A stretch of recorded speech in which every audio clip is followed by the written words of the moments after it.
গতকাল এক আবেগঘন মুহূর্তে পবিত্র হজ পালন করার উদ্দেশ্যে মক্কা রওনা দিলেন অল ইন্ডিয়া ইমাম অ্যাসোসিয়েশনের রাজ্য সভাপতি মোহাম্মদ বাকি বিল্লাহ সাহেব। আসসালামু আলাইকুম ওয়া রাহমাতুল্লাহি ওয়া বারাকাতুহু। আমরা সমগ্র দেশবাসী এবং রাজ্যের সমস্ত মানুষের জন্য আমরা মহান আল্লাহর কাছে দোয়া করব এবং আমরা রাজ্যের এবং ভারতবর্ষের সমস্ত মানুষের সার্বিক আমরা সফলতা কামনা করি।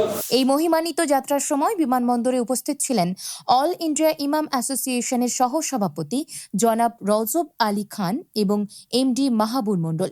তাঁরা সশরীরে উপস্থিত থেকে মোহাম্মদ বাকি বিল্লাহ সাহেবকে বিদায় জানান এবং পবিত্র হজ যাত্রার জন্য শুভকামনা জানান।